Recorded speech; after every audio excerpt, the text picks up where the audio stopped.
gitu kan. Sekarang nonton wayang dari depan kelir, selain nonton wayangnya juga nonton sindene, nonton bintang tamunya, nonton panggungnya. Dan mungkin juga 5.0 nanti akan masuk ke dunia metaverse. Nonton wayang seolah-olah iso komunikasi karo sindene, seolah-olah bisa melihat meraba wayangnya, seolah-olah bisa demok tangannya sindene gitu. Aku rawani demok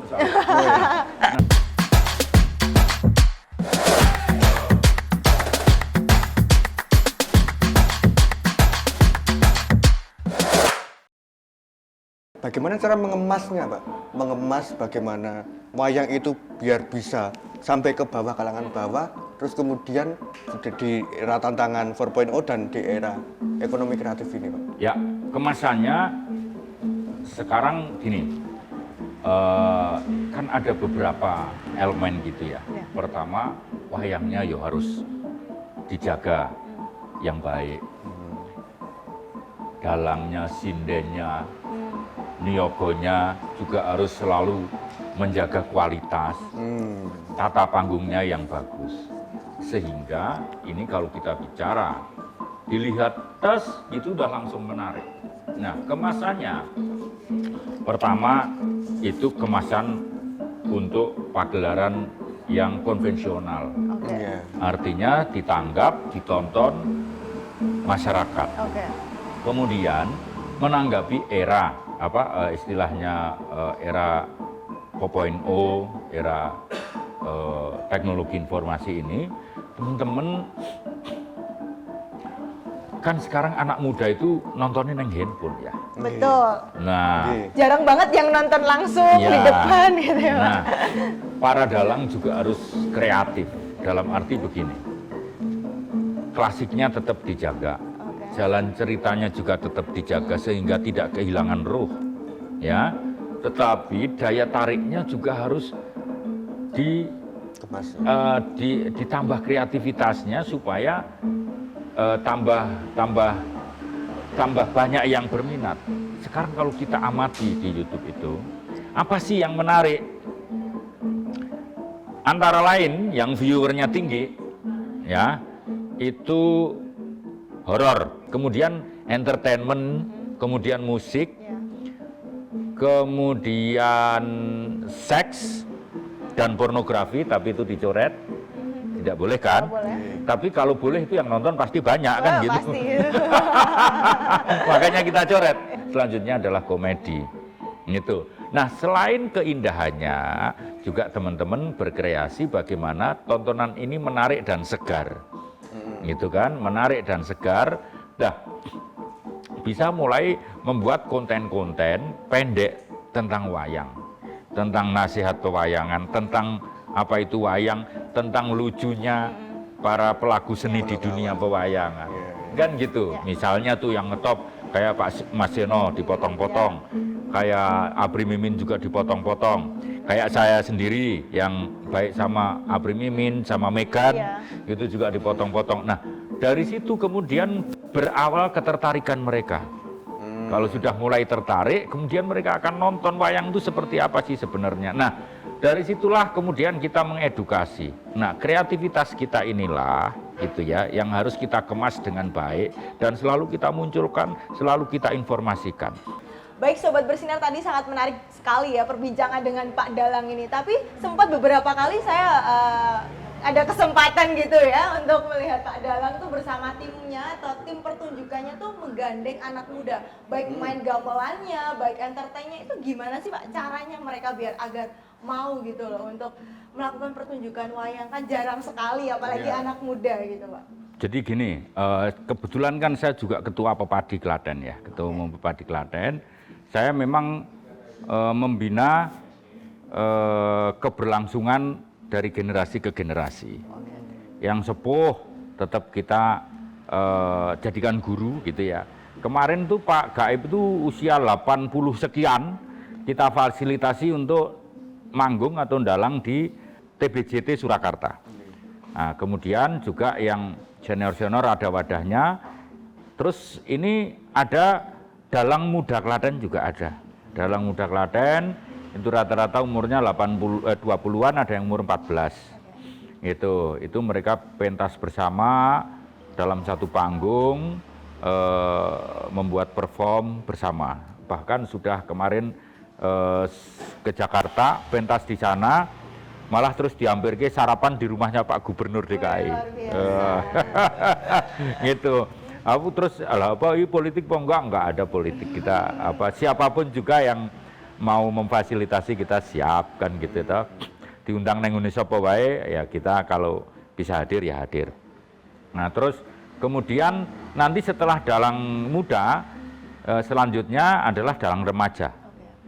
Dalang remaja siapa yang berminat untuk belajar kita fasilitasi, kita berikan tempat untuk belajar dan kita berikan panggung untuk pentas.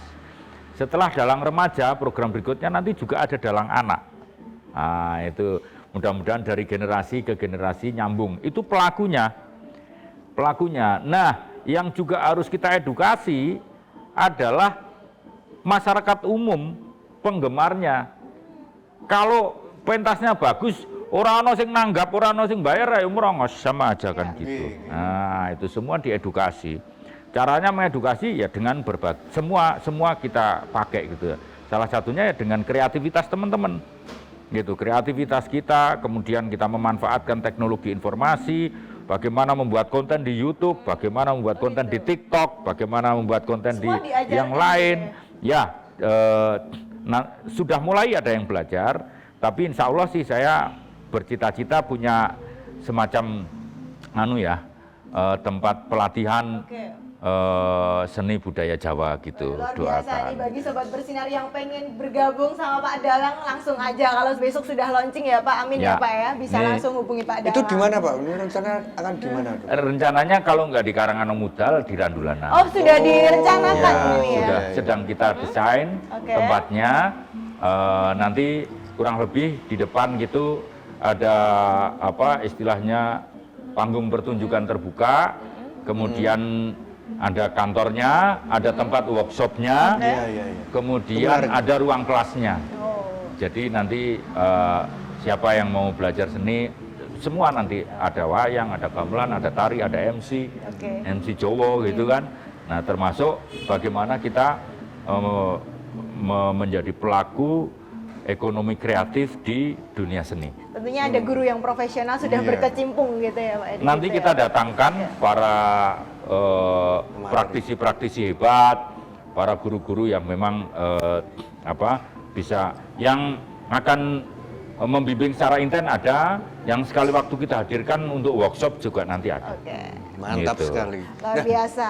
Ini Kak, kita penasaran sebenarnya. Ya. Kalau di dalam dunia wayang itu ada mitos yang berkembang di masyarakat bahwa kalau misalkan dalang itu menceritakan cerita yang tidak full, nanti dalangnya akan kena ini, ya, benar. terus timnya juga akan kena ini, terus kemudian masyarakat juga akan kena kutukan yang nonton, nah gitu-gitu. Yang cerita di masyarakat seperti itu Pak. Nah itu kalau dari Pak Dalang sendiri bagaimana? Karena dari tadi kan Pak Dalang sesuai request kalau misalkan. Kalau Dalang mayang tidak sampai ceritanya selesai itu ya dalang terkutuk namanya. Gitu. Ya kan? Artinya ya berapapun durasi yang disediakan dia harus menyelesaikan ceritanya. Gitu. Mau durasinya semalam suntuk, mau durasinya 4 jam, 2 jam, 1 jam, setengah jam, 10 menit, ya ceritanya harus selesai. Berarti pesannya harus dengan speed yang cepat atau gimana ya? Gitu, Pak. Ini garap semalam suntuk. Itu. Nanti dalang juga harus bisa ketika ada request, gue dalangnya setengah malam ya selesai jam 12. Itu dia harus selesai juga ceritanya. Gitu. Ada request lagi 1 jam lah. Wayang kan menjadi diakui oleh UNESCO sebagai masterpiece of the oral and intangible heritage of humanity. Jadi warisan budaya dunia non bendawi. Itu pertama kali yang diakui dari Indonesia itu wayang. Terus yang kedua itu keris, yang ketiga batik dan seterusnya. Nah itu perform Pak Mantep di sana itu kalau tidak salah itu 7 menit apa berapa gitu. Nah itu ceritanya Ramayana. Ya ceritanya tetap dapat. Oh ini seperti ini kan gitu. Nah jadi bukan kok dikasih waktu semalam suntuk, wis nganti meh subuh ceritanya ra rampung terus diselesaikan, itu nggak boleh. Oh gitu. Gitu. Jadi dikasih waktu 1 jam, ya ceritanya harus selesai. Dia harus membuat garap sedemikian rupa supaya pada saat tancap kayon itu sudah ending dari cerita. Berarti tidak direng-reng ya, pakai skenario dulu, diolah ya Pak ya, apa yang Mas sampaikan. Itu bagian dari kreativitas para dalang. Sekarang ada yang disebut garapan padat. Wayangan semalam suntuk ada, wayangan padat ada, gitu. Bahkan ada juga dalang senior yang wayangan padat tapi diterapkan semalam suntuk juga. Oh bisa. Gitu. Untuk Pak Dalang sendiri berapa nih Pak? Paling cepet dalang pernah ada request berapa menit atau mungkin? 10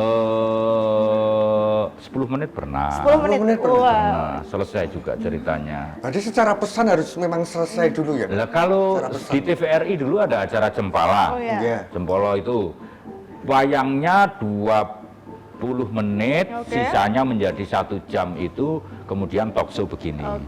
Kemarin di TVRI juga saya juga tampil, wayangnya sekitar 15 menit, kemudian talk show-nya sekitar ya 25 menit. Nah, seperti itu. Jadi ceritanya bagaimana? Ceritanya selesai. Kalau 10 menit lama yang prepare ya Pak daripada yang dalang. Ya, makanya ora cucuk. Kalau wayangan ora sewengi kuwi, wah ora cucuk, eman-eman bayare padha. Kuwi nek menanggap ti. Kan ini meh nanggap. Ini sih. Makanya kalau masyarakat di desa, kalau kita selesai sebelum waktunya kita diprotes. Oh gitu, wong kontrae jam 3:30 kok rampung jam 2 kan gitu. Nah, tapi wayangan-wayangan yang padat, yang singkat itu biasanya juga wayangan-wayangan untuk event tertentu. Misalnya kayak TVRI, ya udah itu kan konten waktu itu ya. Kayak kemarin yang untuk rekaman untuk Ramadan itu, saya dalam sehari take 3 gitu, take 3 ada latihannya, ada apa gitu, kemudian jadilah durasi segitu, tapi itu memang 3 dalam 1 hari ada 3 konten, begitu. Menariknya Pak Dalang pas waktu COVID juga menyelipkan nih pesan-pesan protokol kesehatan. Jadi selesai dalang ceritanya Pak Dalang juga ngasih edukasi ke masyarakat, itu luar biasanya ya Pak ya, sesuai dengan apa kondisi tertentu ya Pak ya. Itulah hebatnya wayang. Ya. Pesan apapun bisa disampaikan di situ karena durasi yang cukup panjang.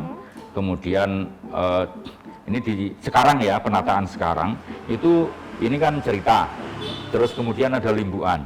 Limbuan itu seneng-seneng, masyarakat terhibur, tapi juga kita bisa menyampaikan pesan. Oh, gitu. namanya limbuan gitu. Ya, limbuan, terus nanti kan ya sesi kedua namanya goro-goro. Kayak di televisi kayak iklan gitu atau Sesi entertainment. Entertainnya. Berarti Ya. bisa dalam kemasan bisa produk bisa juga Pak. Oh, mau ngiklan boleh. Oh. Yang penting hitungannya cocok. Gitu. Waduh. Gitu aja. Waduh, enggak endorse ya Pak itu. Boleh, gitu. Biasanya yang titipannya adalah pesan-pesan gitu ya, pesan-pesan misalnya kepada masyarakat tentang COVID. Bisa juga dipakai untuk sosialisasi, gitu kan? Wayangan untuk sosialisasi gempur rokok ilegal. Aduh, gempur rokok ilegal, hubungi kita lagi. Mudah-mudahan ada lagi ya, gitu. Terus kemudian terus nek ditanggap nenggon manten gitu ya, itu juga pas sesi itu ngujuk ke mantene gitu, pesan-pesan untuk manten dan lain sebagainya. Jadi di situ dalam pagelaran itu bisa diselipkan pesan atau iklan apapun. Bahkan pertunjukan lain, seni yang lain bisa nongol di situ. Misalnya Kabri Mimin, ya selain nyanyi kan dia juga komedian, berarti dagelan ada. Kemudian kalau ada perform musik juga bisa. Gitu. Memang itu spare waktu untuk biar bisa teman-teman yang lain juga berkreasi gitu. Termasuk inovasi ya Pak ya, untuk inovasi, mempertahankan eksistensi wayang itu sendiri. Ya, karena ya kalau dulu itu mobilitas manusia ini kan terbatas gitu ya. Jadi kalau wayangan di desa A, yang nonton ya masyarakat desa A, gitu kan. Udah, misalnya di Terus kemudian nanti kita wayangan di sebelah bisa membawakan cerita yang sama. Karena nanti di desa sebelah yang nonton juga hanya desa sebelah. Sekarang kan mobilitas masyarakat sangat mudah dan tinggi. Iya, iya benar. Bisa berbondong-bondong bawa mobil dari Jatinom ke Mbayak untuk nonton wayang. Iya. Kan gitu. Jadi kita harus dipacu kreativitas kita. Itu ora iso kok mayang iki saiki karo sesuk padha persis terus menerus. Ya, benar itu, Pak. Apalagi ada media rekam ini gitu loh. Oke. Tentunya sesuai dengan passion, misalkan passion yang MC ya Pak ya, dalang gitu Iya, ya. passionnya nyakitin ya nyakitin. Apa itu tadi passionnya nyakitin? Waduh. Harapannya Klaten ini